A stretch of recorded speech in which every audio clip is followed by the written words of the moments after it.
السلام علیکم ورحمۃ اللہ وبرکاتہ۔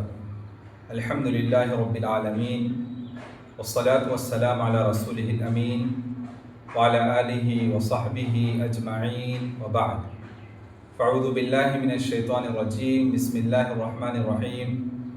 محترم سامعین و سامعات، آج ہم لوگ سورۃ البقرہ سورہ نمبر 2 آیت نمبر 172 سے تفسیر سمجھنے جا رہے ہیں۔ اللہ سبحانہ و تعالیٰ قرآن مجید میں سورۃ البقرہ سورہ نمبر 2 آیت نمبر 172 میں فرماتے ہیں، یا ایھا الذین آمنوا کلوا من طیبات ما رزقناکم واشکروا للہ ان کنتم ایاہ تعبدون۔ یا ایھا الذین آمنوا، اے ایمان والو، کلوا من طیبات ما رزقناکم، ہماری دی ہوئی پاکیزہ چیزیں کھاؤ،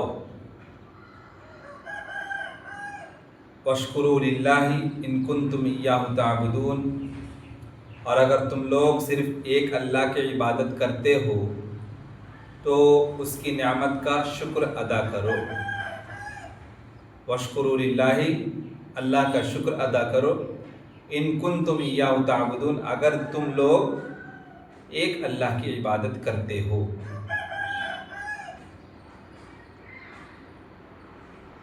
انما حرم علیکم المیتۃ والدم ولحم الخنزیر وما اہل به لغیر اللہ فمن اضطر غیر باغ ولا عاد فلا اثم علیہ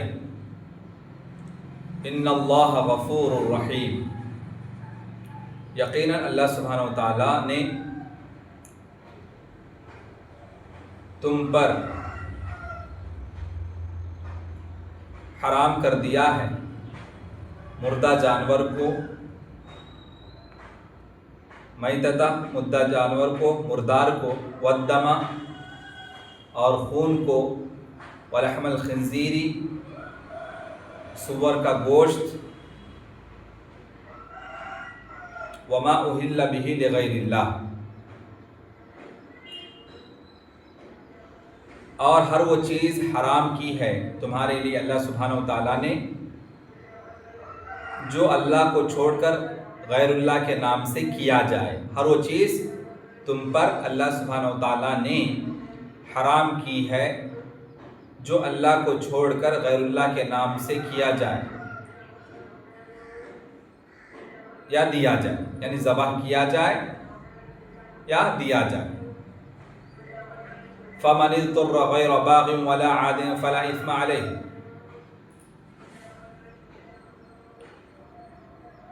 اگر کوئی آدمی ایسی حرام چیز کھانے پر مجبور ہو جائے، مجبور کیا جائے، اس کو کوئی چارہ نہ ہو، دوسرا کوئی آپشن نہ ہو، اگر کوئی آدمی ایسی حرام چیز کھانے پر مجبور ہو جائے جبکہ وہ اللہ کی نافرمانی کرنے والا اور حد سے بڑھنے والا نہ ہو، فمن اضطر غیر باغ ولا عاد فلا اثم علیہ، اگر کوئی آدمی ایسی حرام چیز کھانے پر مجبور ہو جائے جبکہ وہ اللہ کی نافرمانی کرنے والا نہ ہو اور حد سے بڑھنے والا نہ ہو، تو جان بچانے کے لیے، اپنی جان کو بچانے کے لیے حرام چیز استعمال کر لے، فلا اثم علیہ، تو اس پر کوئی گناہ نہیں ہوگا۔ ان اللہ غفور الرحیم، یقیناً اللہ سبحانہ و تعالیٰ بڑا معاف کرنے والا، بڑا مہربان ہے۔ محترم سامعین و سامعات، اس آیت میں 4 چیزوں کا حرام ذکر کیا گیا ہے کہ 4 چیزیں حرام ہیں۔ ایک المیتۃ، مردہ جانور حرام، وہ جانور جو مر جاتا ہو، مردار، وہ حرام، اس کا کھانا حرام۔ ہر وہ جانور، اس کے بعد ہر وہ جانور جو ذبح کیے بغیر یا شکار کیے بغیر خود سے مر گیا، سمجھ رہے؟ میتۃ کا مطلب ہر وہ جانور جس پر ابھی چھری نہیں چلائی گئی، بسم اللہ اللہ اکبر کہہ کر ذبح نہیں کیا گیا، اور بسم اللہ اللہ اکبر کہہ کر نشانہ بھی نہیں سادھا گیا، شکار بھی نہیں کیا گیا، اس سے پہلے ہی وہ مر گیا، تو وہ مردہ ہے، اور مردار جانور حرام ہے، اس کا گوشت کھانا حرام ہے۔ اب دیکھو حدیث کے حساب سے پتہ چلتا ہے کہ دو چیزیں ایسی ہیں جو مردہ ہونے کے باوجود بھی اس کا گوشت کھانا حلال ہے، ایک مچھلی اور دوسرا ٹڈی۔ مردار مچھلی یعنی زندہ نہ ہو، مری ہوئی مچھلی ہو، اس کو بھی کھا سکتے ہیں۔ اسی طریقے سے ٹڈی، وہ بھی ایک جانور کی شکل ہے، وہ بھی مردہ ہو تو اس کو کھا سکتے ہیں، یہ حدیث سے وارد ہے۔ سنن ابن ماجہ کی حدیث ہے، کتاب الاطعمہ، حدیث نمبر 3314۔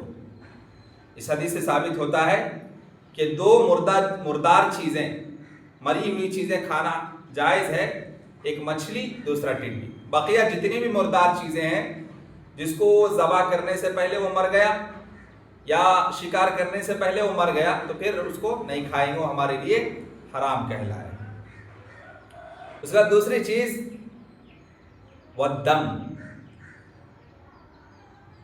خون حرام ہے۔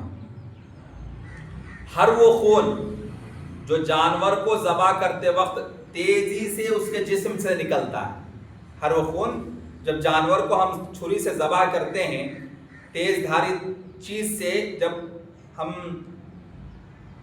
اسے ذبح کرتے ہیں، اس کے حلق کو کاٹتے ہیں، تو تیزی سے جو خون باہر نکلتا ہے، وہ خون بھی کھانا حرام ہے۔ اب دیکھو یہاں پہ بر صغیر ہندوستان کے معاشرے میں کچھ نادان مسلمان خون کو کسی برتن میں لے کر جو حاملہ عورتیں ہوتی ہیں، جو پریگننٹ ہوتی ہیں، ان کو پلایا جاتا۔ کیوں؟ بچہ لال گورا پیدا ہوگا، یہ عقیدہ، ایک بد عقیدگی ہے ہمارے معاشرے میں، جو کہ حرام کام ہے۔ خون حرام ہے، اس کو نہیں کھا سکتے، لیکن اس خون کو کسی برتن میں اسٹور کیا جاتا ہے۔ جب جانور کو ذبح کیا جاتا ہے، وہاں پہ کسی برتن میں، کسی وزل میں اس کو اسٹور کر کے، اس کو جو ہے یعنی جو پریگننٹ ہوتی ہیں تو پریگننسی کی حالت میں اس عورت کو پلایا جاتا ہے، تاکہ بچہ گورا پیدا ہوگا، لال کلر پیدا ہوگا۔ یہ بر صغیر ہندوستان میں بعض علاقوں میں یہ مشہور ہے، حرام ہے۔ ہر وہ خون جو جانور کو ذبح کرتے وقت تیزی سے اس کے جسم سے نکلتا ہے، وہ حرام ہے۔ اب دو خون حلال ہے، سمجھ رہے؟ دو خون حلال ہے، یہ کیا ہے؟ ایک کلیجی اور دوسرا تلی۔ تو کلیجی اور تلی یہ دو کیا ہے؟ خون ہے، لیکن اس کا لوتھڑا بنا ہوا ہوتا ہے، اس لیے وہ حلال ہے، جائز ہے۔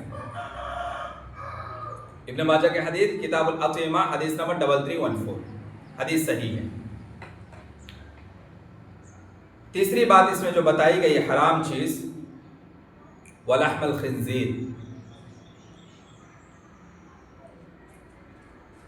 تو سور بھی حرام ہے، سور کا گوشت کھانا حرام ہے، چاہے وہ سور پالتو ہو یا جنگلی ہو، جنگل میں چرنے والا ہو یا جو ہے گھر میں کوئی پالتا ہو سور کو، ہر طریقے سے وہ حرام ہے، اس کا گوشت بھی حرام ہے، اس کی چربی بھی حرام ہے۔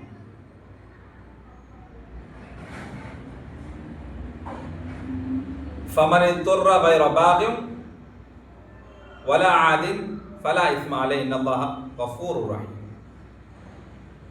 تو یہاں پہ چوتھی چیز کیا بتائی گئی؟ ما اہل بہ لغیر اللہ، ہر وہ چیز جو اللہ کے علاوہ کسی دوسرے کے نام پر کیا جائے، کسی کے نام پر ذبح کیا جائے، کسی کے نام پر وہ چیز دیا جائے، ہبہ کیا جائے، اللہ کو چھوڑ کے، کسی بزرگ، کسی دیوی دیوتا سے قریب ہونے کے لیے اس کے نام پر دیا جائے، ذبح کرتے وقت اللہ کا نام بھی کیوں نہ لیا جائے، پھر بھی وہ حرام ہے۔ سمجھ رہے؟ کوئی جانور ہے، بزرگ دیوی دیوتا کے نام پر ہم اس کو ہبا کر دیتے ہیں یا اس کو خریدتے ہیں، اسی کے نام پہ اسی نیت سے خریدتے ہیں، نظر و نیاز منت پورا کرنے کے لیے۔ آپ اس کو بسم اللہ اللہ اکبر کہہ کر ذبح بھی کریں گے پھر بھی وہ حرام ہے۔ کیوں؟ نیت وہاں بدل گئی، اللہ کے لیے نہیں کر رہے، غیر اللہ کے لیے کر رہے ہیں، اس کو خوش کرنے کے لیے۔ اس درگاہ کے پاس گئے تھے، چادریں چڑھائی تھی، منت جو مانگے تو پوری ہو گئی، تو اس کے نام سے یہاں پہ دیکھیوں وہاں وعدہ کر کے آئے تھے کہ میری وہ منت پوری ہو جائے گی تو تیرے نام سے میں جانور ذبح کروں گا، تو یہ بھی حرام ہے، اس کا گوشت کھانا بھی حرام ہے۔ یہاں ان جانوروں کا حکم ہے جنہیں انبیاء، اولیاء، بزرگوں، نیک لوگوں کے لیے ذبح کیا جاتا ہے۔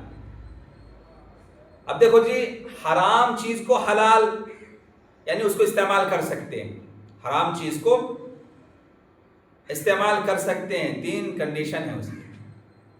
پہلی کنڈیشن یہ ہے فَمَنِ اضْطُرَّ غَيْرَ بَاغٍ وَلَا عَادٍ فَلَا إِثْمَ عَلَيْهِ إِنَّ اللَّهَ غَفُورٌ رَحِيمٌ کی روشنی میں بھوک یا بیماری کی وجہ سے جان جانے کا خطرہ ہو تو پھر وہ حرام چیز بھی حلال ہو جاتی ہے۔ پہلی کنڈیشن، حرام چیز جس سے منع کیا گیا اس آیت میں وہ حلال ہو جائے گی، یعنی اس کا استعمال جائز ہوگا۔ کب؟ پہلی شرط یہ ہے کہ بھوک یا بیماری کی وجہ سے جان جانے کا خطرہ ہو، یعنی وہ چیز استعمال نہیں کریں گے تو جان کو خطرہ ہو۔ بھوک اتنی لگی ہے کہ بھوک کی شدت کی وجہ سے آپ مر سکتے ہیں، تو بھوک کو مٹانے کے لیے اس کا استعمال کرنا جائز ہے۔ زیادہ نہیں کھانا، شکم سیر ہو کے نہیں کھانا، پیٹ بھر کے نہیں کھانا، بلکہ جتنی مقدار کھا کر آپ زندہ رہ سکتے ہیں اتنی ہی کھانا۔ دوسری کنڈیشن، وہ کھانے والا اللہ کا باغی نہ ہو یا قانون توڑنے والا نہ ہو، حرام چیز کو حرام سمجھ کر بچانے کے لیے کھا لے، حلال تو جان بچانے کے لیے کھاتا ہے وہ، سمجھ رہے؟ دوسری کنڈیشن کیا؟ پہلی تو یہ کہ جان کا خطرہ، دوسری یہ کہ وہ جو قانون توڑ رہا ہے، حد بندی توڑ رہا ہے، اللہ کا حد کیا ہے وہاں پہ، قانون کیا ہے کہ نہیں کھانا، کھا کیوں رہا ہے؟ اس کو جان بوجھ کے نہیں کھاتا، اضطراری حالت ہے، اس کو غلط سمجھ کے ہی کھا رہا ہے، یہ تو حرام ہے لیکن جان بچانے کے لیے میں کھا رہا ہوں، اس کو جائز سمجھ کے نہیں کھاتا ہے وہ، تو وہ کھانے والا اللہ کا باغی نہ ہو، اللہ کے قانون کو توڑنے والا نہ ہو، حرام چیز کو حرام سمجھ کر جان بچانے کے لیے کھائے گا، اس کو حلال کبھی نہیں سمجھے گا۔ تیسری کنڈیشن یہ ہے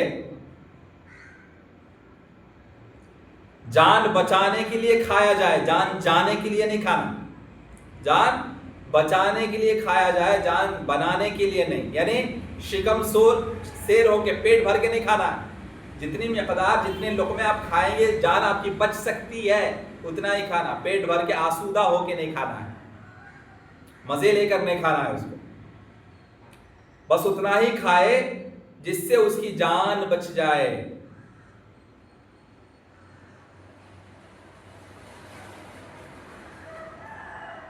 تو پھر ایسی اضطراری حالت میں حرام چیز کا استعمال جائز ہوتا ہے، نہ چاہتے ہوئے کھانا، اس کو غلط سمجھ کر ہی کھانا ہے، بس جان بچانے کے خاطر۔ کوئی غیر مسلم آ گیا، سمجھ رہے، اور زبردستی آپ کو خنزیر کا گوشت کھانے پر مجبور کر رہا، ہاں آپ کے سر کے اوپر گن رکھ دیا، کھانا ہی ہے تم کو، سمجھ رہے، دشمنی، یعنی فرقہ پرست کوئی آدمی ہے اور آپ کو جبرن کھلوانا چاہ رہا ہے، آپ چاہتے نہیں، نہ چاہتے ہوئے کھائیں گے وہاں، کیوں؟ جان بچانی۔ ایسی صورتیں جب پیش آتی ہیں، کوئی بھی حرام کام جان بچانے کے لیے کرنا ہو، تو پھر اتنا ہی استعمال کرنا ہے جس سے تمہاری جان بچ جائے۔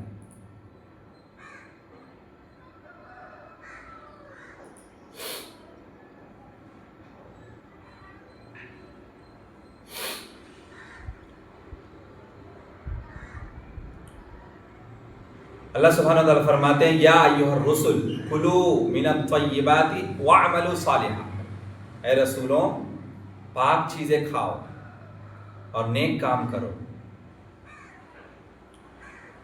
تو اللہ سبحانہ وتعالی اس آیت میں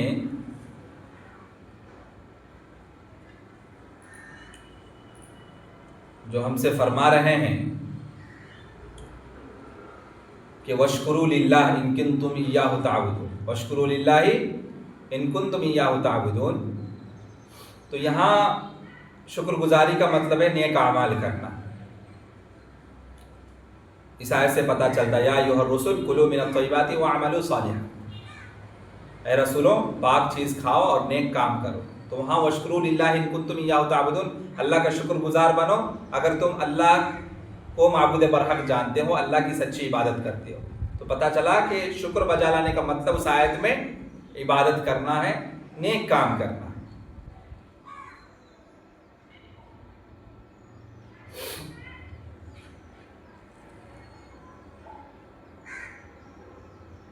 ان کنتم ایھا تعبدون، اگر تم اس کی عبادت کرنے والے ہو تو اس کا شکر کرو۔ تو اس آیت میں اس بات کی دلیل ہے کہ جس نے اللہ تعالیٰ کا شکر نہ کیا اس نے اللہ تعالیٰ کی عبادت نہیں کی، جیسے جس نے اللہ تعالیٰ کا شکر کیا اس نے اللہ تعالیٰ کی عبادت کی اور اس کا حکم بجا لایا۔ یہ آیت کریمہ اس بات پر بھی دلالت کرتی ہے کہ پاکیزہ رزق کھانا اعمال صالحہ اور ان کی قبولیت کا سبب ہے۔ حلال لقمہ کھائیں گے تو ہی ہماری دعائیں قبول ہوں گی۔ پاکیزہ رزق حاصل کریں گے، حلال کمائی کے ذریعے محنت و مشقت کر کے جو روزی روٹی ہم حاصل کرتے ہیں اور جو روٹی ہم کھاتے ہیں، حلال لقمہ ہمارے پیٹ کے اندر جاتا ہے، حلق سے نیچے اترتا ہے اور عبادت کرتے ہیں تو عبادت قبول ہوگی۔ اگر حرام لقمہ کھا رہے ہیں ہم تو اس سے ہماری عبادت بھی متاثر ہوگی۔ آج کیا ہو رہا جی، ہم نماز پڑھتے ہیں اس میں انٹرسٹ نہیں، کوئی عبادت کرنے جاتے ہیں انٹرسٹ پیدا نہیں، کیوں؟ کہیں نہ کہیں حرام لقمہ ہماری زندگی میں شامل ہے۔ تو مجھے اور آپ کو کوشش کرنا چاہیے کہ جو بھی بزنس کرتے ہیں، جو بھی تجارت کرتے ہیں، جو بھی لین دین کرتے ہیں، جو بھی معاملات کرتے ہیں، حلال و حرام کی تمیز کرنی ہوگی۔ حلال و حرام کی تمیز کیے بغیر کرتے ہیں تو پھر یہ ہمارے لیے وبال جان خطرہ ہے اور اس کا اثر ہماری عبادتوں پہ بھی پڑنے والا ہے۔ ہماری عبادتیں بھی متاثر ہو سکتی ہیں، رائگاں ہو سکتی ہیں، بیکار ہو سکتی ہیں۔ تو پاکیزہ رزق کھانا اعمال صالحہ اور ان کی قبولیت کا سبب ہے۔ عمل کرنے کی توفیق ملے گی جب پاکیزہ رزق کھاؤ گے، حلال لقمہ تمہارے پیٹ میں داخل ہوگا۔ حرام لقمہ کھائیں گے تو عبادت کرنے کی توفیق بھی نصیب نہیں ہوگی، اور عبادت کریں گے بھی تو وہ عبادت قابل قبول نہیں، کیونکہ پیٹ میں حرام لقمہ ہے۔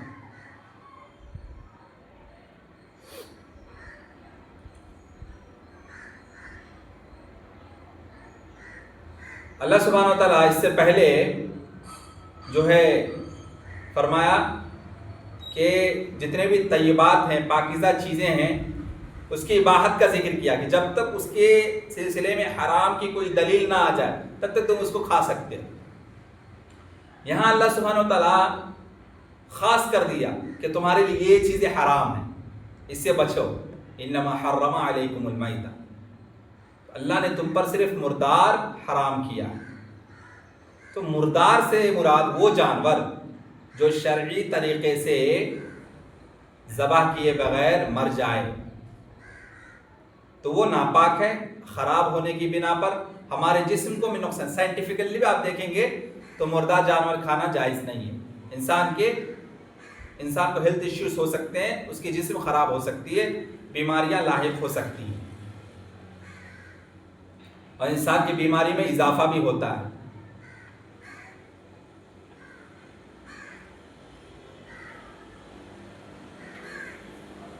اللہ سبحانہ و تعالیٰ نے اپنے لطف و کرم سے مہربانی کر کے ان کے نقصان سے بچانے کے لیے یہ چیزیں ہم پر حرام ٹھہرائی ہیں. یہ جتنے بھی چیزیں حرام ہیں نا وہ ہمارے لیے نقصان دہ ہیں، ہمارے باڈی کے لیے، ہمارے جسم کے لیے اچھی چیز نہیں ہے، اس سے ہماری صحت بگڑ سکتی ہے، اس لیے اللہ سبحانہ و تعالیٰ ہمارے لیے حرام ٹھہرایا. اس کے باوجود بھی اللہ سبحانہ و تعالیٰ فرماتا ہے فَمَنِ اضْطُرَّ، جب کوئی چارہ نہ ہو، تمہارے جانے کی ہی نوبت آ جائے، نہیں کھاؤ گے تو مر جاؤ گے، تو پھر ایسے وقت میں تم، ایکسپشنل کیس ہے، یہ استثنائی صورت ہے، جان بچانے کے لیے کھا لو.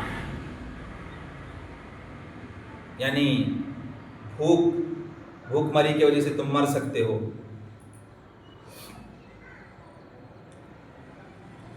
یا موت کے خوف کا ڈر ہے، یا جبرن ناپسندیدگی کی وجہ سے جبرن تمہیں زبردستی کھلوایا جا رہا ہے، جان کو خطرہ ہے، محرمات کو کھانے پر تم مجبور ہو جاؤ، کوئی چارہ نہیں ہے، کوئی دوسرا آپشن نہیں ہے، تو پھر تمہارے لیے جائز.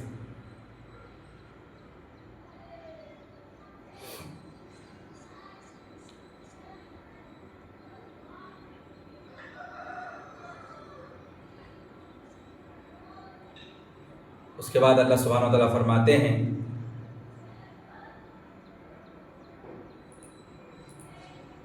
ان الذين يكتمون ما انزل الله من الكتاب ويشترون به ثمنا قليلا اولئك ما ياكلون في بطونهم الا النار ولا يكلمهم الله يوم القيامه ولا يزكيهم ولهم عذاب اليم. یقیناً جو لوگ اللہ کی اتاری ہوئی کتاب میں سے جو باتیں چھپاتے ہیں، ان الذین یکتمون، یقیناً وہ لوگ جو چھپاتے ہیں، ما انزل اللہ من الکتاب، اللہ کی کتابوں میں سے جس کو اس نے نازل کیا ہے ان کے اوپر، ویشترون بہ ثمنا قلیلا، اور اس کے بدلے تھوڑا سا دنیاوی فائدہ اٹھا لیتے ہیں. ویشترون بہ ثمنا قلیلا، تھوڑا سا دنیاوی فائدہ اس کے بدلے اٹھا لیتے ہیں. اولئک ما یاکلون فی بطونہم الا النار، یہ لوگ اصل میں اپنے پیٹ میں جہنم کی آگ بھر رہے ہیں. ولا یکلمہم اللہ یوم القیامہ ولا یزکیہم، اور قیامت کے دن اللہ ان سے بات نہیں کرے گا.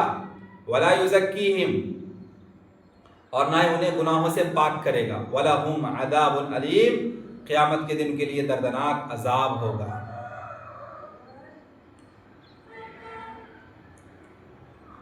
بہت تکلیف دینے والا عذاب ہوگا. اولئک الذین اشتروا الضلالۃ بالہدی والعذاب بالمغفرہ فما اصبرهم علی النار، یہ وہ لوگ ہیں جنہوں نے ہدایت کے بدلے گمراہی اور معافی کے بدلے عذاب کو قبول کر لیا، اسلام کے بدلے کفر و شرک اور نفاق کا راستہ اپنا لیا. یہ لوگ جہنم کی آگ پر کتنا صبر کرنے والے ہیں، یعنی جہنم کی آگ کیسے برداشت کریں گے. فما اصبرهم علی النار، جہنم کی آگ کو یہ کیسے برداشت کریں گے، ان کو کیسے صبر ہوگا. وہاں جہنمیوں کے صبر پر حیران ہوتے ہوئے دیکھنے والے کہیں گے اتنا دردناک عذاب اور تکلیف والا عذاب یہ لوگ کیسے برداشت کرتے ہیں. جہنمی جب جہنم میں جل رہے ہوں گے تو جو ان کو دیکھیں گے وہ کہیں گے کہ یہ اتنی سخت عذاب کو کیسے برداشت کر رہے ہیں، ان کو صبر کیسے ہو رہا ہے. ان کے لیے دردناک عذاب ہے جنہوں نے ہدایت کے بدلے گمراہی ضلالت کو خرید لیا، ایمان کے بدلے کفر اور شرک کو خرید لیا، توحید کے بدلے کفر کو خرید لیا، ایمان کے بدلے نفاق کو خرید لیا. پھر ان کے لیے جہنم کا دردناک عذاب تیار کر رکھا اللہ سبحانہ. ذلك بأن الله نزل الكتاب بالحق وإن الذين اختلفوا في الكتاب لفي شقاق بعيد، یہ سخت عذاب انہیں اس لیے دیا جائے گا. ذلك بأن الله نزل الكتاب بالحق، یہ سخت عذاب انہیں اس لیے دیا جائے گا کہ اللہ نے سچی کتاب اتاری ہے اور انہوں نے اسے چھپا دیا تھا.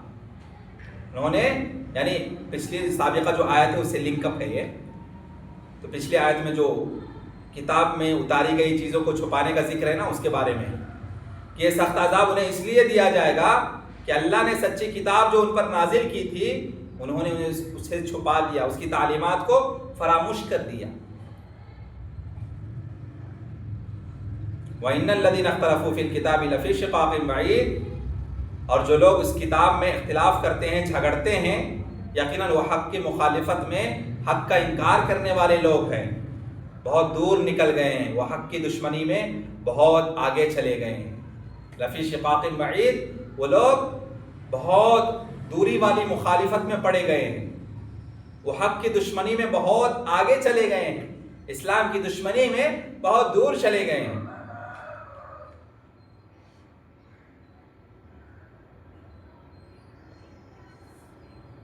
اللہ تعالیٰ نے جو علم اپنے رسولوں پر نازل فرمایا اور لوگوں پر اس علم کو واضح کرنے اور اس کو نہ چھپانے کا اہل علم سے وعدہ لیا، اس علم کو جو لوگ چھپاتے ہیں اللہ تعالیٰ نے اس میں ان کی سخت وعید سنائے ہیں۔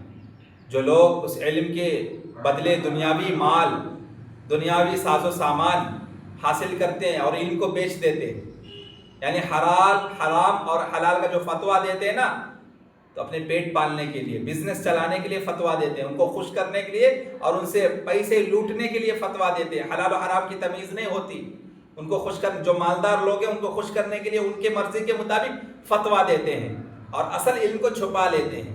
جو علماء سو ہوتے ہیں، جن کی فطرت یہ ہوتی ہے کہ صرف اپنی دنیاوی مال کے خاطر، دنیاوی عیش و عشرت کے خاطر، دنیا کمانے کے خاطر دین کو بیچتے ہیں اور جو حقیقی علم ہے اس کو چھپا لیتے ہیں، انہیں اللہ سبحانہ وتعالیٰ کہتا ہے کہ یہ جو دنیاوی عیش و عشرت کے خاطر مال لے رہے ہیں نا اور اس مال سے اپنی زندگی بسر کر رہے ہیں، اس مال کے ذریعے اپنے پیٹ میں لقمہ جو بھر رہے ہیں، یہ لقمہ پیٹ میں جو جا رہا ہے اس حرام مال کے ذریعے، دین کو بیچ کر جو کما رہے ہیں، یہ لقمہ نہیں ہے بلکہ جہنم کی آگ کو اپنے پیٹ میں بھر رہے ہیں لوگ۔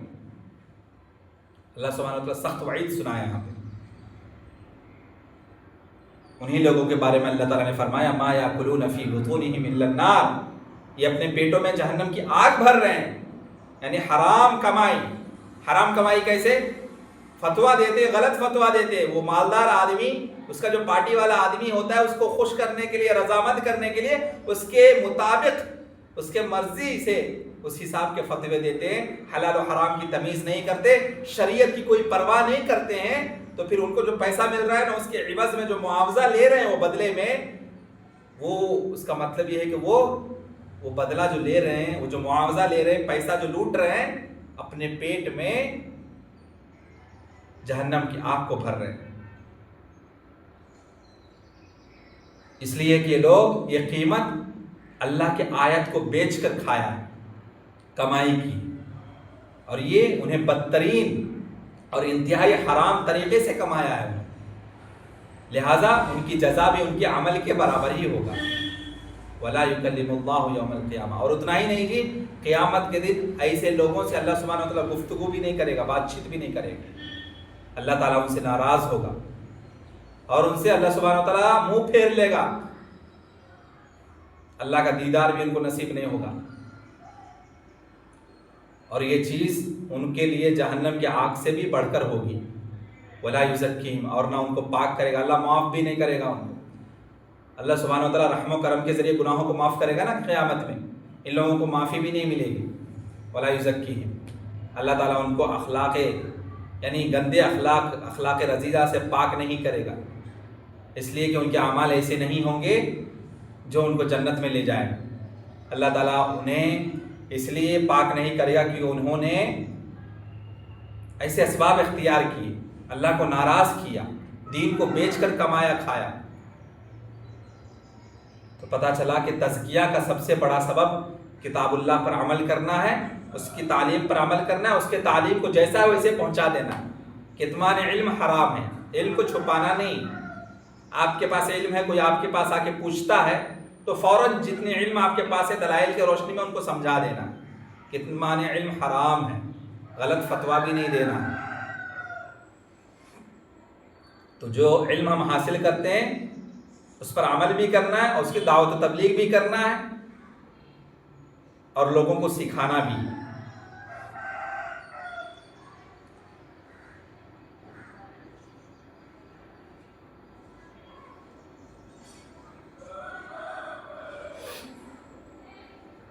اس کے بعد اللہ سبحانہ وتعالیٰ فرماتے ہیں لیس البر ان تولوا وجوہکم قبل المشرق والمغرب ولكن البر من آمن بالله واليوم الآخر والملائكة والكتاب والنبيين وآتى المال على حبه ذوي القربى واليتامى والمساكين وابن السبيل والسائلين وفي الرقاب وأقام الصلاة وآتى الزكاة والموفون بعهدهم إذا عاهدوا والصابرين في البأساء والضراء وحين البأس اولئک الذین صدقوا واولئک هم المتقون۔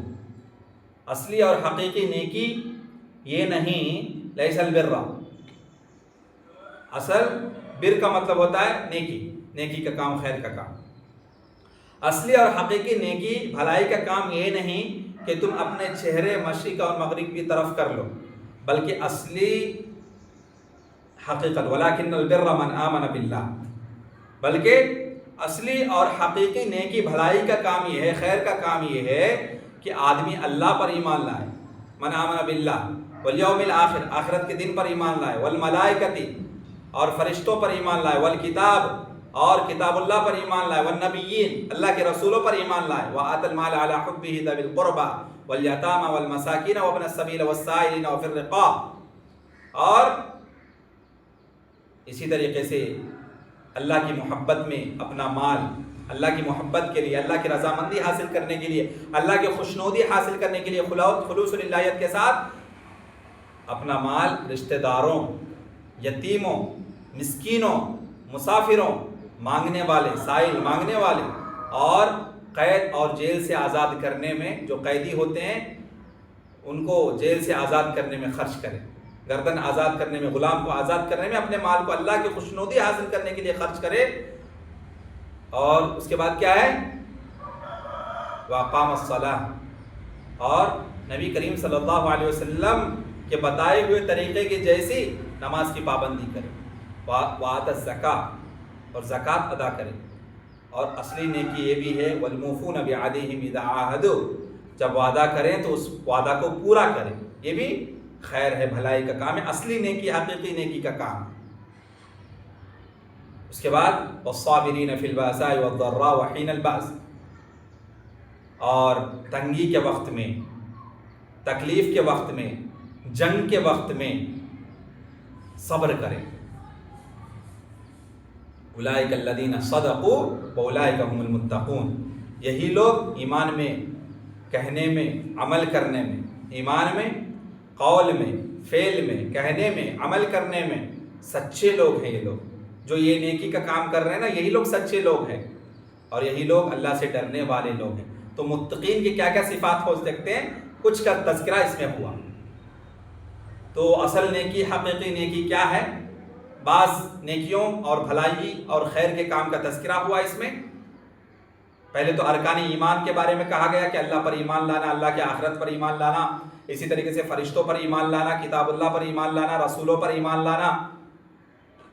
اس کے بعد کہا گیا انفاق فی سبیل اللہ، اللہ کے راستے میں خرچ کرنا، اور حقوق العباد میں، یعنی تمہارے پاس اللہ سبحانہ وتعالیٰ مال دیا ہے، مالداری ہے، تمغری عطا کی ہے، پیسہ ہے، پراپرٹی ہے، تو پھر اللہ کی رضامندی حاصل کرنے کے لیے خوشی خوشی، بخوشی، محبت کے ساتھ، چاہتے ہوئے رشتہ داروں میں خرچ کرنا ہے، رشتہ داروں میں جو غریب ہیں ان کو خرچ کرنا ہے، اس کے بعد یتیم جو ہیں ان پر خرچ کرنا ہے، جو مسکین ہیں ان پر خرچ کرنا ہے، جو مسافر ہیں ان پر خرچ کرنا ہے، جو مانگنے والے ہیں ان پر خرچ کرنا ہے، یا گردن آزاد کرنے میں، چاہے غلام کا گردن ہو اس کو آزاد کرنا ہو، یا کوئی جیل میں قیدی ہے اس کو آزاد کرنا، نماز کی پابندی، زکوٰۃ کی ادائیگی، وعدوں کو نبھانا، وعدوں کو مکمل کرنا، پورا کرنا، اور مشکل کی گھڑی میں، مصیبت کی گھڑی میں، جنگ کے وقت میں صبر کرنا،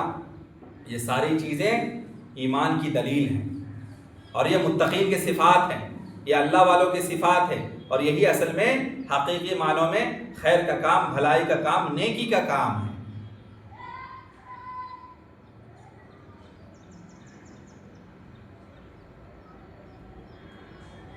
وآت المال علی حبہ ذوی القربى،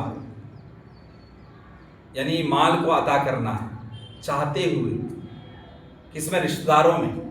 تو رشتہ داروں میں مال صرف کرنا ہے. کوئی رشتہ دار ہے، غریب ہے، مسکین ہے، سمجھ رہے، مسافر ہے، اس کے پاس پیسہ نہیں ہے، پیسہ تھا لیکن سفر میں خرچ ہو گیا، اب اس کو ضرورت ہے. تو دیکھو جی، عام لوگوں کو ہم سپورٹ کریں گے نا، ایک نیکی ملے گی، ایک اجر ملے گا. لیکن رشتہ داری ہے، اس کے بعد پھر اس پر خرچ کرتے ہو تو ڈبل اجر.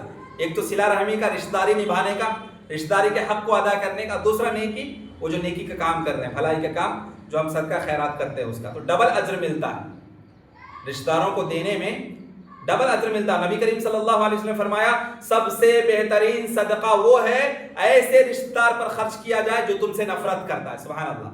وہ رشتہ دار جو تم سے نفرت کرتا ہے، تم سے دشمنی رکھتا ہے، تم سے بغض رکھتا ہے، تم سے کینہ کپٹ رکھتا ہے، ایسے رشتہ دار جب وہ غریب ہے، مسکین ہے، لاچار ہے، فقیر ہے، اس کو ضرورت ہے فائنینشیل سپورٹ کی، تم جا کے پسندیدگی کے ساتھ کرتے ہو اس پر خرچ. وہ تم سے دشمنی کرتا ہے، وہ تم سے نفرت کرتا ہے، تمہارے جان کے پیچھے پڑا ہوا ہے، لیکن تم ایسی حالت میں بھی دیکھتے ہو کہ وہ نادار ہے، لاچار ہے، غریب ہے، مسکین ہے، بیوہ ہے، تم اس پر جا کے خرچ کرتے ہو. یہ سب سے بڑی صدقے کی مثال ہے. سب سے اہم اور فضیلت والا صدقہ یہی ہے کہ وہ رشتہ دار جو تم سے نفرت کرتا ہے اس پر خرچہ کر، اور ڈبل اجر ملتا ہے. ایک تو صلہ رحمی، رشتہ داری کے حقوق ادا کرنے کا، اور دوسرا نیکی کا کام، صدقہ کرنے کا، تو ڈبل اجر ملتا ہے. عام آدمی کو صدقہ کریں گے ایک نیکی ملے گی، ان کو صدقہ کریں گے ڈبل، دو نیکی ملے گی. کیسے کرنا؟ خلوص للہیت کے ساتھ، اللہ کی رضامندی حاصل کرنے کے، دکھاوا نہیں، ریاکاری نہیں، پبلسٹی نہیں ہونی چاہیے، کانوں کان خبر نہیں ہونی چاہیے کسی کو. بلکہ کبھی کبھی تو ایسا دینا چاہیے کہ خود کی بیوی کو بھی پتہ نہ چلے، یا بیوی کبھی خاوند کو بتائے بغیر دے سکتی، اس کا اگرچہ اپنا مال ہے، صدقہ و خیرات کرے گی، اپنے رشتہ داروں پہ خرچ کر سکتی ہے. اور شوہر کبھی کبھی بیوی کو بھی نہ بتائے اور ایسے ہی دے دے سکتے بغیر کسی. نبی کریم صلی اللہ علیہ وسلم نے مثال کے طور پر بیان کیا کہ صدقہ و خیرات کا معاملہ ایسا ہے کہ تم مال کو جب دیتے ہو دوسروں کو تو دیکھو اس ہاتھ سے دے رہے ہو، اس ہاتھ کو بھی پتہ نہ چلے. مطلب کیا؟ رائٹ ہینڈ کو دے رہے ہیں، لیفٹ ہینڈ کو بھی پتہ نہیں چلے. رائٹ ہینڈ سے دینا، لیفٹ ہینڈ کو بھی پتا ہے، مطلب کیا؟ سیکریٹ، راز میں رکھنا ہے. کسی کی غربت کو، تنگ دستی کو چاروں میں بیان کرنے کی ضرورت. آپ سمجھ رہے ہیں وہ لاچار ہے، غریب ہے، نادار ہے، غربت کا شکار ہے، ضرورت ہے فائنینشیل سپورٹ کی، معاشی تنگی کا شکار ہے، وہ جا کے آپ دیجئے، سپورٹ کیجئے. اب ضرورت نہیں کہ میں نے اس کو اتنا دیا اتنا دیا، اور احسان نہیں جتانا کہ تم فلاں وقت میں بیمار تھے، ہاسپٹل میں ایڈمٹ تھے، میں نے اتنے لاکھ روپے دیے، تم قرض دار تھے، میں نے اتنے تمہارے قرض کو پھیر دیے. ایک بار دینے کے بعد اگرچہ ہم پھر احسان جتلاتے ہیں نا، کبھی کبھی جھگڑا ہو جاتا ہے، انبن ہو جاتا ہے، احسان جتلانے سے جو دیے تھے نا اس وقت میں، تو پھر جو ہے ساری نیکیاں رائگاں ہو جاتی ہیں، بیکار ہو جاتی ہیں، نقصان ہو جاتی ہیں، ضائع ہو جاتی ہیں. تو پبلسٹی نہیں کرنا، کسی کو بولنا نہیں، راز میں رکھنا. کچھ صدقہ و خیرات ایسے بھی کرنا ہے کہ کسی کو پتہ نہ چلے. نبی نے فرمایا کہ اس ہاتھ سے دو تو اس ہاتھ کو پتہ نہ چلے. مطلب کیا؟ سیکریٹ رکھ، پبلسٹی کرنے کی ضرورت نہیں. تو صدقے میں بہترین صدقہ وہ ہے صدقے کا مال جو ہم رشتہ داروں میں تقسیم کرتے ہیں، رشتہ داروں کو دیتے ہیں. اور ابن السبیل یعنی مسافر، دیکھو جو مسافر مالدار ہوگا اپنے جگہ میں، اپنے مقام میں، اپنے محلے میں وہ بڑا ریچسٹ پرسن ہے، لیکن سفر کے حالت میں اس کا پرس چوری ہو گیا، پرس گم گیا، پرس کھو گیا، ویلٹ نہیں اس کے پاس، آن لائن پیمنٹ کا بھی ذریعہ نہیں ہے، فون بھی چوری ہو گئی. اب وہ آ کے کہتا ہے کہ میں مسافر ہوں، سفر کے حالت میں ہوں، میرے ویلٹ چوری ہو گئی ہے، گم ہو چکی ہے، میرے پاس فون بھی نہیں ہے، فون بھی چوری ہو گئی. تو ایسے مسافروں کو صدقہ و خیرات کے مال سے سپورٹ کرنا، اس کے ٹکٹ کنفرمیشن کر کے وہ جہاں تک جانا چاہتا ہے ٹکٹ کروا دینا، کھانے پینے کی چیزیں دے دینا. صدقہ و خیرات یہ اصل نیکی ہے. اور کوئی آ کے ہمارے پاس ہاتھ پھیلاتا ہے کہ اللہ کے نام پر دے دو، دے دینا چاہیے. زیادہ انویسٹیگیشن نہیں کرنا، یہ کیسا ہے ویسا ہے، کیا کرتا نہیں کرتا. آپ کو دینا ہے، آپ اس کے حلیہ کو دیکھ کر پہچان رہے کہ واقعی یہ تنگ دست ہے، غریب ہے، دینا چاہتے ہیں دے دیجئے. آپ کو تشفی نہیں ہے، دل کو تسلی نہیں ہے، مت دیجئے. لیکن واقعی وہ یعنی ان کا جو باڈی سٹرکچر ہوتا ہے، جو حلیہ ہوتا ہے، ان کا لباس، ان کا رہن سہن سے پتہ چل جائے گا کہ واقعی یہ ضرورت مند ہے یا نہیں. اس کا وفر رقاب، وہ غلام. تو پرانے زمانے میں غلام ہوتے تھے، اور جو آقا ہوتا تھا وہ ظلم و ستم ڈھاتا تھا. مالدار لوگ کیا کرتے تھے؟ نیکی کمانے کے لیے آزاد کر دیتے تھے. اب وہ سسٹم نہیں رہا. اب کیا ہے؟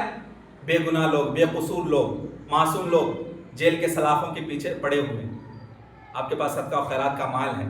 ایسے قیدی لوگ جو بے گناہ ہے، بے قصور ہے، معصوم ہیں، لیکن صرف ان کے اوپر جو ہے کوئی FIR چارج شیٹ کر کے اندر دھکیل دیا گیا، سلاخوں کے پیچھے پڑ رہے ہیں. ان کے ماں باپ غریب ہے، اس بیٹے کو بیل کے اوپر چھڑا نہیں سکتے ہیں. آپ کے پاس اللہ سبحانہ و تعالیٰ پیسہ دیا، اس بندے کو جو معصوم ہے، بے گناہ ہے، بے قصور ہے، بیل دلوائے. بیل کے ذریعے جو ہے اس کو رہا کروائیے، جیل سے باہر کروانا. تو اس طریقے سے آزاد کروانا یہ بھی اصل کام ہے، اصل نیکی کا کام ہے. حقیقی معنی میں یہ نیکی کا کام ہے. نماز کی پابندی، نبی کریم صلی اللہ علیہ وسلم کے بتائے ہوئے طریقے پر صلو کما رأیتمونی اصلی، اے میرے صحابہ، تو نماز کی پابندی اسی طریقے سے کرنا جس طریقے سے تم اپنے آنکھوں سے مجھے نماز کی پابندی کرتے ہوئے دیکھتے ہو. تو سنت کے مطابق نماز نبی کریم صلی اللہ علیہ وسلم کی نماز کا جو طریقہ تھا اس طریقے سے نماز کی پابندی کرنا ہے. وقت پر سب سے افضل عمل کیا ہے؟ تو نبی کریم صلی اللہ علیہ وسلم فرمایا کہ وقت پر نماز کی پابندی کرنا. اور اللہ سبحانہ و تعالیٰ استطاعت دیا ہے، مستطیع بنایا ہے، زکوٰۃ کے اہل بن چکے ہیں تو فوراً زکوٰۃ ادا کر دینا چاہیے. اور کسی سے وعدہ پورا کرتے ہیں تو وعدہ خلافی نہیں کرنا. یہ تو منافقین کی علامت ہے، نفاق کی علامت ہے. نفاق ہے وعدہ خلافی کرنا. وعدہ کرتے ہیں تو وعدہ نبھانا، یہ اصل نیکی ہے. اور مصیبت کے وقت میں صبر، اور اسی طریقے سے صبر آزما گھڑی میں، پریشانی کے وقت میں، جب کریٹیکل چیلنجز فیس کر رہے ہوتے ہیں، پرابلمس، ایشوز ہوتے ہیں، اس وقت میں صبر کرنا. یہ اصل میں مومن کی پہچان ہے، متقی حضرات کی پہچان.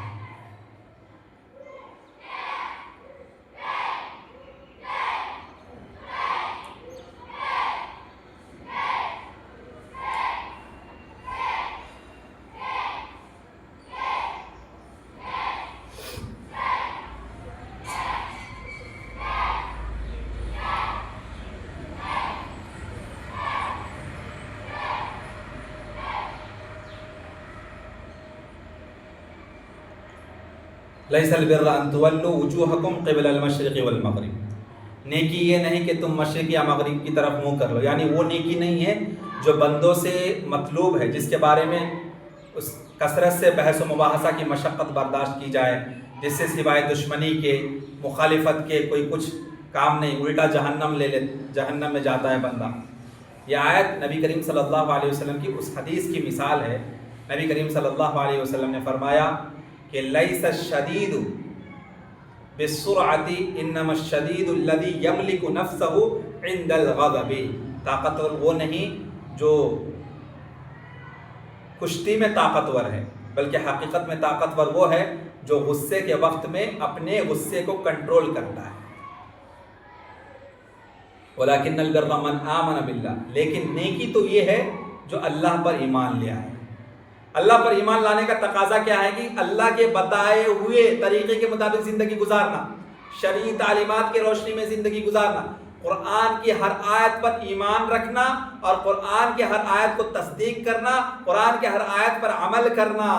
اللہ پر ایمان لانے کا تقاضا یہ ہے کہ اللہ کے باتوں کو مانا جائے.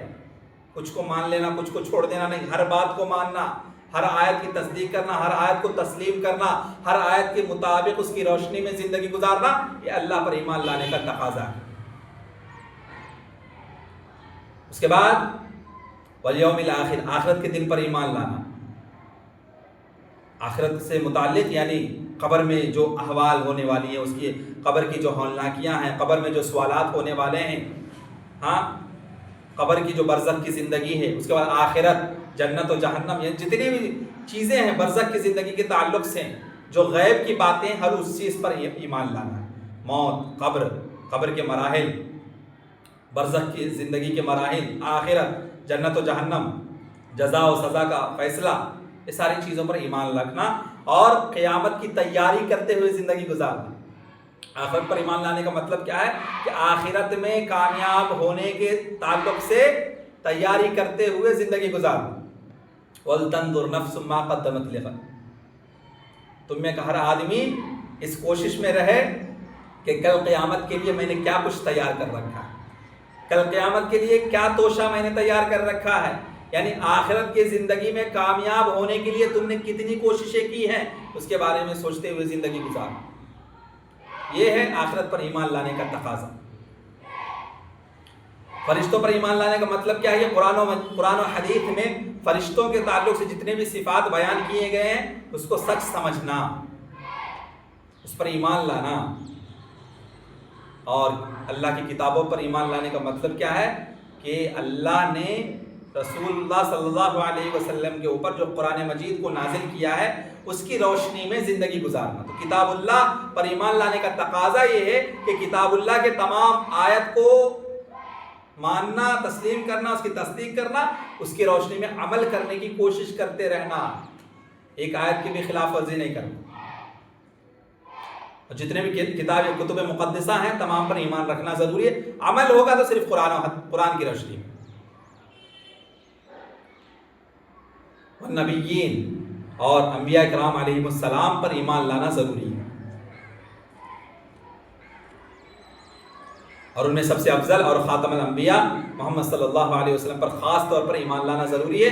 تو نبی پر ایمان لانے کا تقاضا یہ ہے کہ سنت کی روشنی میں، حدیث کی روشنی، احادیث نبویہ کے روشنی میں زندگی گزارنی ہے، سنت کے مطابق زندگی گزارنی ہے. تو ایمان باللہ اور ایمان بالرسول کا تقاضا یہ ہے، اللہ پر ایمان لانا، رسول پر ایمان لانے کا تقاضا یہ ہے. ہمیں کرنا کیا ہے؟ قرآن و حدیث کی روشنی میں قرآن و حدیث کی جتنی بھی بات ہے ہر بات پر عمل کرنا ضروری ہے. پھر اللہ سبحانہ و تعالیٰ مال دیا ہے تو اس مال کا صحیح استعمال کرنا ہے، اور مال زیادہ دیا ہے تو اس کو خرچ بھی کرنا ہے اللہ کی رضامندی حاصل کرنے کے لیے، اللہ کی خوشنودی حاصل کرنے کے لیے. علی حبہ، مال کی محبت ہر کسی کو ہوتی، تو چاہتے ہوئے مال کو تو ہر کوئی چاہتا ہے، لیکن اس وقت جب جو ہے مال کی محبت زیادہ ہوتی ہے، کمانے کی فکر زیادہ ہوتی ہے، اس وقت میں لوگوں پر خرچ کرنا ہے، صدقہ خیرات کرنا ہے، تو آپ کی تجارت میں برکت ہوگی. یعنی مال کی محبت رکھنے کے باوجود مال کو اللہ کے راستے میں خرچ کرنا، اللہ کے بندوں پر خرچ کرنا، خصوصاً رشتہ داروں پر خرچ کرنا. تو اس آیت سے پتہ چلا کہ مال انسان کو بہت محبوب ہوتا، پسندیدہ ہوتا ہے. کوئی بندہ نہیں ہے جو مال سے نفرت کرتا ہے، ہر کسی کو مال پسند ہے، ہر کوئی کمانا چاہتا ہے، ہر کوئی لگزریس لائف زندگی گزارنا چاہتا ہے، ہر کوئی چاہتا ہے کہ میں سکون کی زندگی گزاروں. اور سکون حاصل کرنے کا ایک ذریعہ مال بھی ہے، تو مال کمانے کی کوشش میں رہتا ہے بندہ، اور اسے مشکل سے اللہ کے راستے میں خرچ کرتا ہے. اس لیے جو کوئی اس مال سے محبت کے باوجود اس کو اللہ تعالیٰ کی تقرب حاصل کرنے کے لیے، اللہ کی قربت حاصل کرنے کے لیے خرچ کرتا ہے، تو یہ اس کے ایمان کی بہت بڑی دلیل ہے. اور یہی اصل نیکی، حقیقی نیکی ہے. مال سے محبت رکھنے کے باوجود اس کے فتنے میں نہیں پڑتے. جتنا مال ہے، جتنا کھایا پیا پہنا بس، اور جتنا بچا ہوا ہے صدقہ و خیرات کرتے رہتے ہیں، جو بھی آتا ہے مانگنے والا اس کو دیتے رہتے ہیں.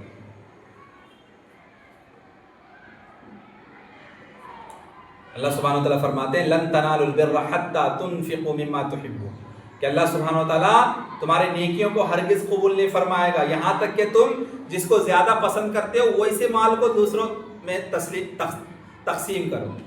یعنی جس مال کو زیادہ پسند کرتے نا اس مال سے صدقہ و خیرات کرنا.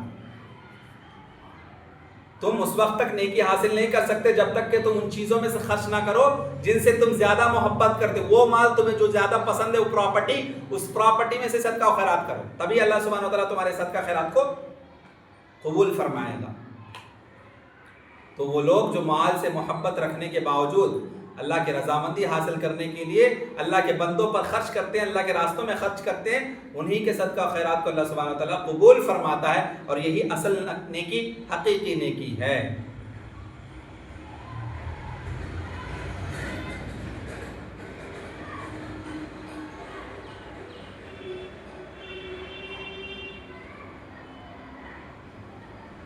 اس کے بعد اللہ سبحانہ وتعالیٰ فرماتے ہیں یا ایھا الذین آمنوا کتب علیکم القصاص فی القتل الحر بالحر والعبد بالعبد والانثى بالانثى فمن عفی له من اخیہ شیء فاتباع بالمعروف واداء الیہ باحسان ذلك تخفیف من ربکم ورحمہ فمن اعتدى بعد ذلك فله عذاب علیم ولکم فی القصاص حیاۃ یا اولی الالباب لعلکم تتقون۔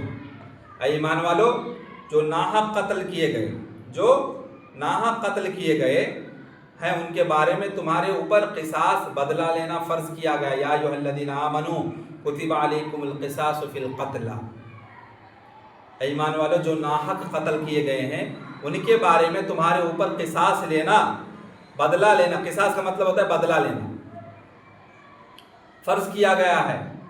تو قصاص کیسے لینا ہے؟ الحر بالحر، آزاد کے بدلے آزاد کو قتل کیا جائے، والعبد بالعبد، غلام کے بدلے غلام کو قتل کیا جائے، والانثى بالانثى، اور عورت کے بدلے عورت ہی کو قتل کیا جائے۔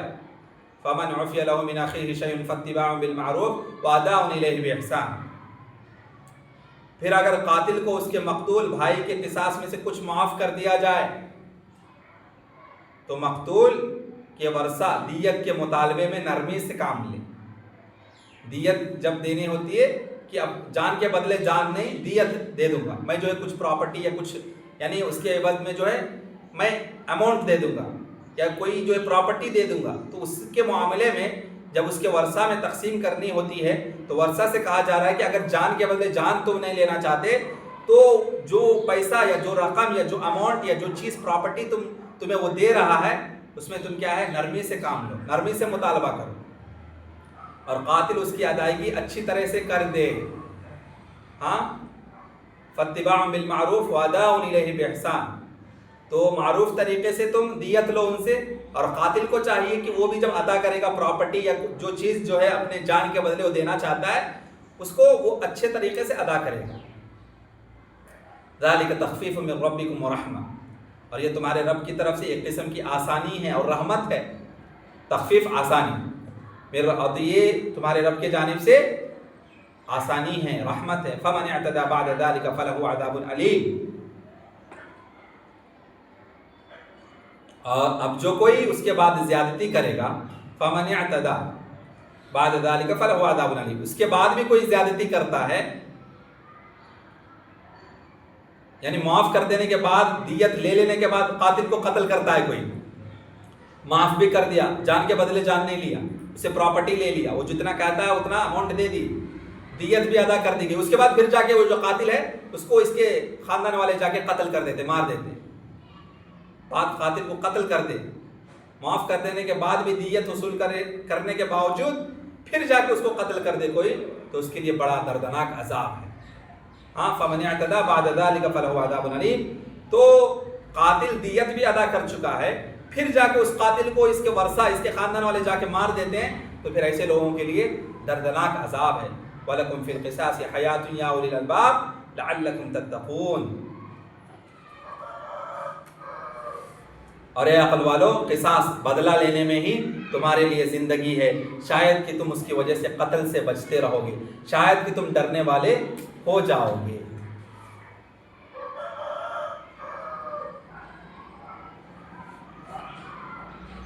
تو قرآن نے مقتول جس کا مرڈر ہوا ہے نا، تو جو قتل کیا ہے، قاتل ہے، قاتل کی جان لینے کی بات کی، چاہے کوئی کتنا بڑا خاندان کا قاتل کیوں نہ، مرڈر کرنے والا کتنا بڑا خاندان کا آدمی کیوں نہ، اور مقتول کے وارث کو قاتل کا بھائی کہہ کر اس سے نرمی اختیار کرنے کی سفارش بھی کی ہے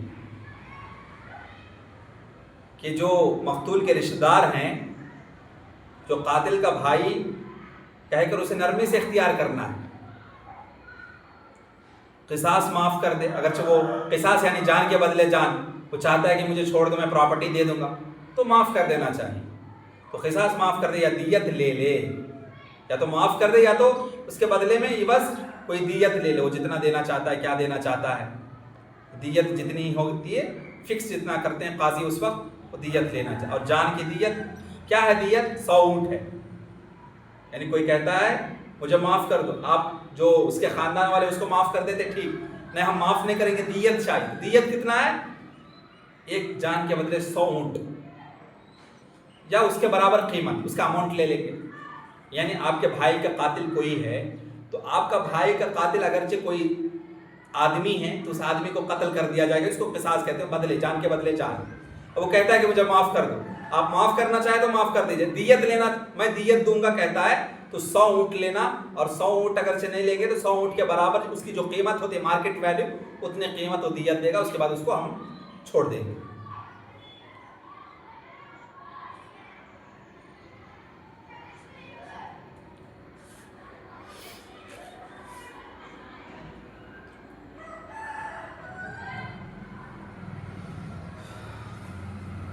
تو اللہ تعالیٰ نے اپنے بندوں پر اس احسان کا ذکر کرتا ہے کہ اس نے مقتولین کے بارے میں، جس کا قتل ہوا ہے، جس کا مرڈر ہوا ہے، اس کے بارے میں قصاص کا حکم دیا کہ جان کے بدلے جان لو. یعنی اس میں ایکویلٹی ہے کو فرض قرار دیا ہے، مساوات کو فرض قرار دیا ہے. جان کے بدلے جان، مرد ہے تو مرد، عورت ہے تو عورت، غلام ہے تو غلام. جس کا مطلب یہ ہے کہ قاتل کو مقتول کے بدلے میں اسی طریقے سے قتل کیا جائے گا جس طریقے سے اس نے مرڈر کیا ہے، اسی طریقے سے اس کو بھی مرڈر کیا تو قتل کیا جائے گا.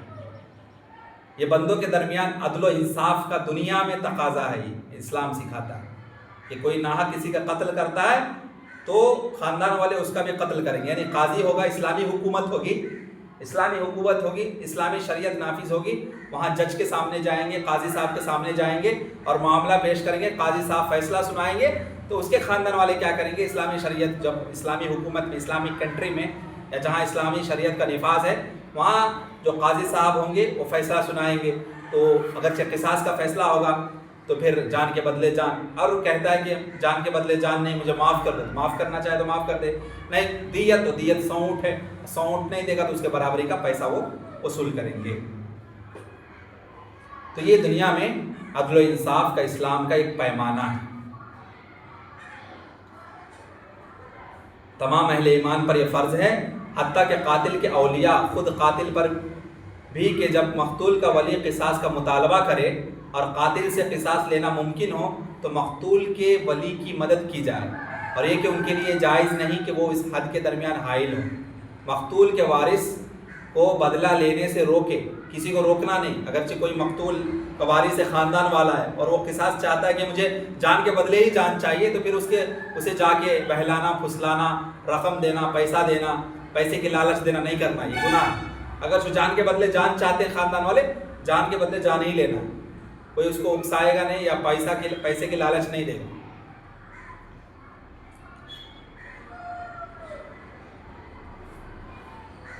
الحر بالحر، آزاد آدمی کے بدلے آزاد آدمی. تو مرد کے بدلے مرد، عورت کے بدلے عورت. الانثى بالانثى، عورت کے بدلے عورت. تو اس کا مطلب یہ ہے کہ مرد کے بدلے عورت اور عورت کے بدلے مرد. الانثى بالانثى کے مفہوم پر، اس لیے کہ حدیث اس بات پر دلالت کرتی ہے کہ مرد کو عورت کے بدلے قتل کیا جائے گا اگر مرد عورت کا قاتل ہوگا. مرد کو عورت کے بدلے قتل کیا جائے گا اگر مرد عورت کا قاتل ہوگا. اس لیے کہ بیٹے کے قتل کے قصاص میں والدین کو قتل نہیں کیا جائے گا، کیونکہ استثناء سنت میں وارد ہوا ہے. قصاص کے بارے میں اللہ تعالیٰ کی ارشاد دلالت کرتا ہے کہ بیٹے کے قتل کی پاداش میں باپ کو قتل کرنا یہ انصاف نہیں ہے. اس لیے کہ باپ کا دل اپنے بیٹے کے لیے رحم اور شفقت سے لبریز ہوتا ہے، جو اسے بیٹے کو قتل کرنے سے روکتا ہے.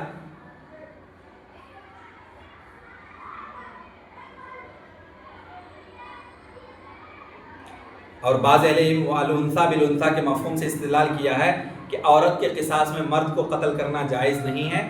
اس کی وجہ گزشتہ باتیں آ چکی ہیں کہ عورت کے قصاص میں مرد کو قتل نہیں کیا جائے. تو یہ صحیح نہیں، کیونکہ یہ مفہوم حدیث کے خلاف ہے. اس آیت کریمہ سے یہ بھی ثابت ہوتا ہے کہ اصل قتل میں قصاص کا واجب ہونا ہے، یعنی قتل کے بدلے قتل ضروری. اس بات کو یاد رکھو، قتل کے بدلے قتل. یعنی شارٹ کٹ میں آپ کو سمجھنا ہے، قصاص کا مطلب ہوتا ہے قتل کے بدلے قتل. جس نے مرڈر کیا ہے اس کو پھر سے جو ہے سزا، قتل کی سزا سنائی جائے گی. اور اسے بھی قتل کیا جائے گا. قتل کے بدلے قتل یہ قصاص کا معنی ہے.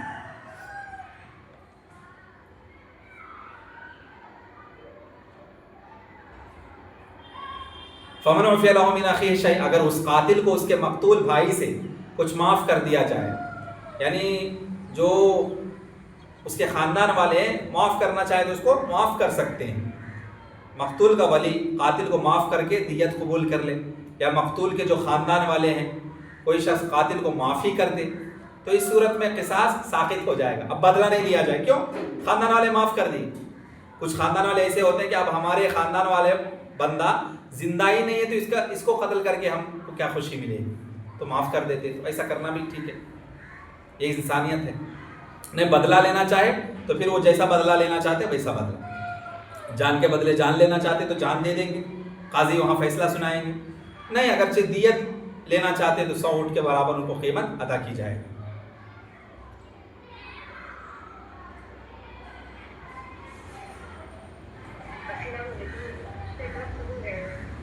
اچھی بات، ٹھیک. بارک اللہ فیکم، حیاکم اللہ جمیعا. السلام علیکم ورحمۃ اللہ وبرکاتہ.